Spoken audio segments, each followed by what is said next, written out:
It is Wednesday, January 28th, 2026. And if you've been brave enough to open your brokerage app this morning, specifically looking at the auto sector, you might be feeling a bit of vertigo. Vertigo is putting it mildly. It feels more like the floor just dropped out. Tesla has just dropped its Q4 2025 results. And, we're not just seeing a shift in the narrative here. This feels like a complete inversion of a story that's held up for, a decade? For 10 years, yeah. The story was simple. Hypergrowth. It was 50% year over year, every year. It was inevitable, taking over the roads, all of that. Right. It was the unlimited demand thesis. The whole idea was if they can build them, people will buy them. Supply was the only thing holding them back. Exactly. And today, we're staring at a 16% decline in deliveries for the quarter. The growth engine didn't just stall. It actually went into reverse. It's a really stark moment. It's sort of the official end of the easy money era for EVs. We've moved from a supply-constrained world to a demand-constrained one, and that just changes the physics of the stock completely. So that really sets the stage for today's deep dive. We have to answer this trillion-dollar question that's panicking Wall Street right now. Is Tesla now just a shrinking car manufacturer facing a painful reset? Or is this the moment the sleeping AI giant finally wakes up?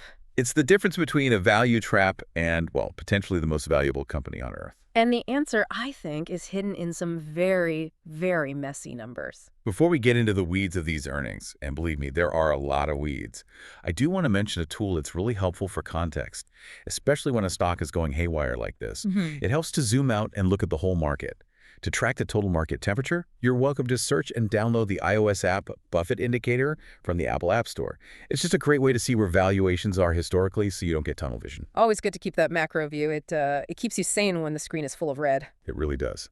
Now for today's deep dive, we're pulling from two main sources.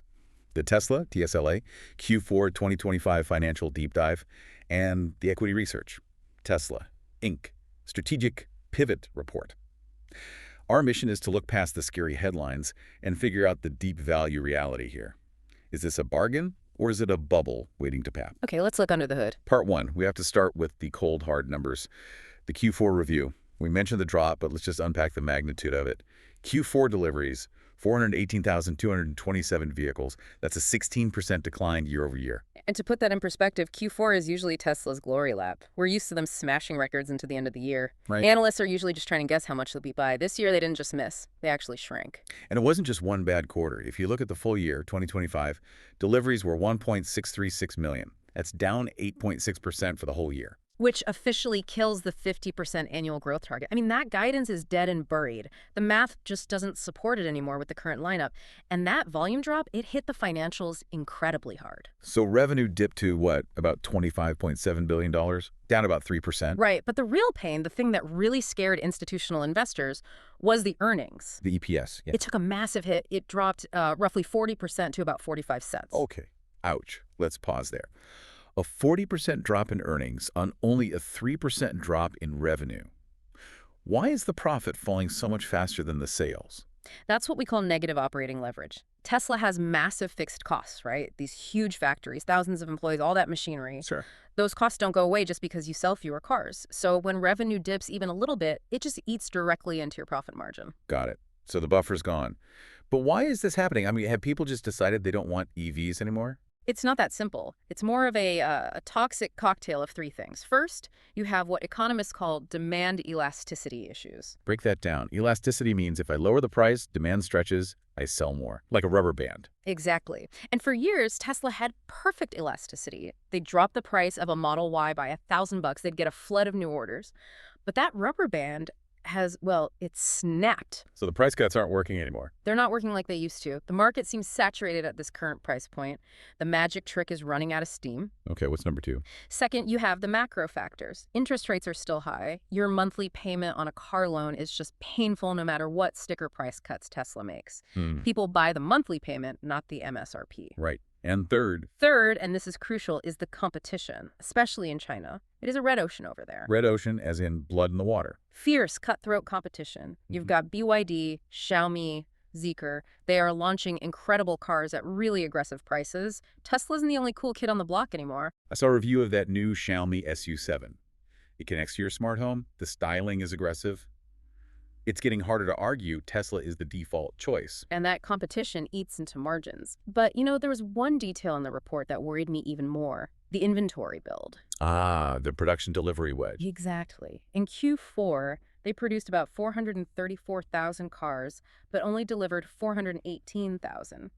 That means they made 16,000 more cars than they could sell. Which doesn't sound like a huge number, but when you're a growth company, you want to be selling everything you make. Building inventory during a slowdown is dangerous. It ties up cash, and it usually forces you to do even more price cuts later to clear the lots. It's a vicious cycle.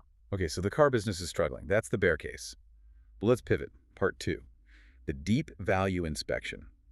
Because when a stock gets hammered like this, value investors start sniffing around thinking, hey, maybe it's a bargain now. So is Tesla a value stock? If you ask a traditional value investor, someone who reads Ben Graham, the answer is a screaming no. Chuckers. Okay, don't hold back. Tell us why. Well, let's look at the valuations. Even after this drop, the stock is around $430.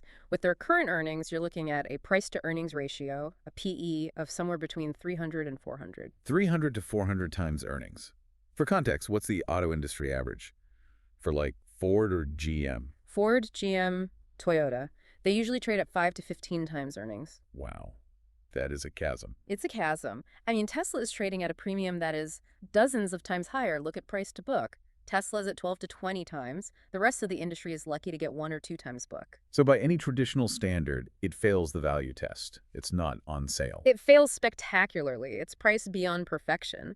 But here's where it gets really interesting. The research team ran a discounted cash flow analysis, a DCF. Which is a fancy way of calculating what all the future cash the company might make is worth in today's dollars. Precisely. And they ran 2 scenarios. Scenario A, the car company only scenario. Let's say Tesla is just a car company. No robo-taxes, no AI magic. 0 growth. Just a steady automaker. That's a number. The intrinsic value of the stock comes out to roughly $24 to $30 a share. $30. The stock is at $430. Right. That's the hardware value. Now, okay, let's be nicer. Scenario B. Conservative growth. They launch a cheaper model, sales pick up a bit, energy does well. Even then, the value comes out to maybe $125 to $150 a share. Still a massive disconnect. The spreadsheets say maybe $150 on a good day, but the market's paying $430. What is the market seeing that the spreadsheet isn't? The market is pricing in something that isn't in the current financials at all. They're not buying a car company anymore. They're buying a lottery ticket on AI. But before we get to that AI lottery ticket, we have to talk about the one part of the business that is actually booming. Yes, part 3, the hidden gem. While everyone was panicking about car sales, Tesla's energy division had a blowout quarter. The mega packs, the power walls. Exactly. They deployed a record 14.2 gigawatt hours of storage in Q4. 14.2 giga-WH. For a non-engineer, is that a lot? It's massive. It's utility scale. That's enough to power a small country for a few hours. And the revenue from this segment is surging up 27% year over year in 2025. This isn't a side project anymore. The report called it utility-like, which I thought was an interesting phrase. It implies stability. That's it exactly. The car business is cyclical, but the electrical grid always needs storage. Solar farms always need batteries. It provides a stable floor for the company. So while car revenue is a roller coaster, energy revenue is a steady incline.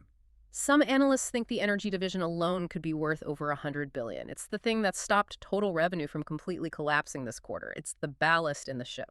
Okay, so we have a shrinking car business, a booming energy business, but neither of those, even combined, justifies a $430 stock price. So we have to talk about the elephant in the room. Part 4. The pivot. This is the crux of the whole thing. This is why the stock hasn't crashed to $30. The call option thesis.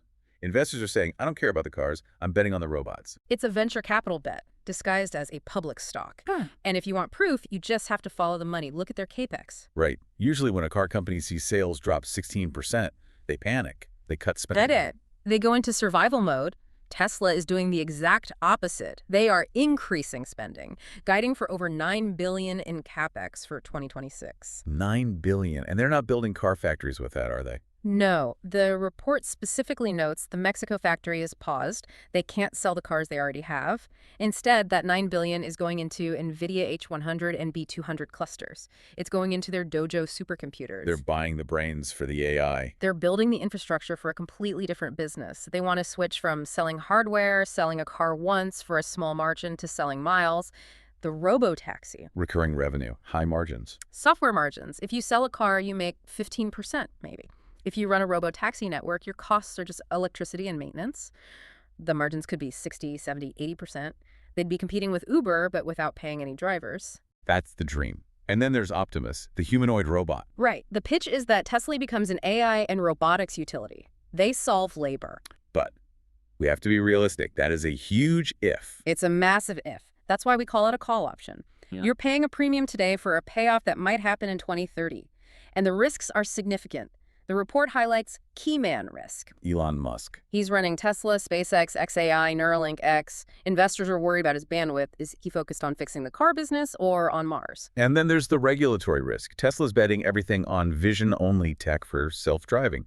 Just cameras. And that's a binary risk. If regulators come out and say, nope, cameras aren't safe enough, you need LiDAR, then Tesla is in deep trouble. Their entire fleet is built on vision. If that tech hits a wall, the valuation could collapse. And if the AI bet fails, then you fall back to the car company valuation, right, which our math said was somewhere between $30 and $150. That's a 70 to 90% drop from today. That is the risk. Terrifying. But Tesla does have one thing that might help them survive this transition. They aren't broke. Part 5. The Fortress Balance Sheet. This is where Tesla is unique.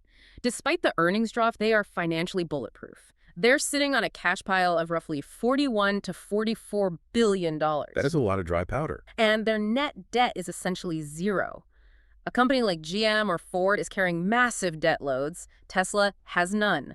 This gives them the runway to fight this AI war. Speaking of that cash, a lot of investors are screaming for share buybacks. The stock is down, you have $40 billion, go buy it back. But they aren't, are they? No massive buybacks yet. And strategically, it makes sense. Management is hoarding that cash to fund the pivot. Buying hundreds of thousands of GPUs isn't cheap. By not buying back stock, they're sending a very clear signal. What's the signal? We need this money to build the robots. They're prioritizing future growth over returning cash to shareholders right now. They're going all in, burning the ships at the shore. That's the feeling. It's a high-stakes poker game. They're pushing all their chips to the center of the table on autonomy. So let's try to synthesize this. We're looking at what the report calls a bifurcated reality. It really is a tale of two companies in one stock ticker. On one path, you have the bear case, a shrinking car company with declining margins and fierce competition. That company is worth maybe $30 to $100 a share. And the other path? The bull case. An AI monopoly that solves autonomous driving and labor, becoming the most profitable company in history. That company is worth, what, $600? Maybe thousands per share. And the current price of around $430 is somewhere in the middle. It requires a lot of faith that they can cross the bridge from the first company to the second. Exactly. You aren't investing in the fundamentals of today. You're investing in the execution of tomorrow. And that bridge is expensive and very, very risky. So here's my final thought for you, the listener. When you look at your portfolio, ask yourself this. Are you investing in the car company of 2025? Or are you paying a premium for the robot company of 2030? Because the gap between those two is where all the risk and all the opportunity lies. And that's a gap that only time and execution will close. Well said. Before we sign off, we do have to read the fine print. Please listen closely. All analysis is based on publicly available sources and may be subject to revisions or differing interpretations. The content is for educational purposes only and does not constitute investment advice. Conduct your own due diligence before making investment decisions. If you want to listen to our full deep dive about this topic or access more advanced contents, welcome to join Deep Value Club membership or subscribe to us on Apple's Spotify Podcasts channel, Deep Value Investing and deepvalues.ai. And don't forget to track total market temperature. Welcome to search and download the iOS app Buffett Indicator from the Apple App Store.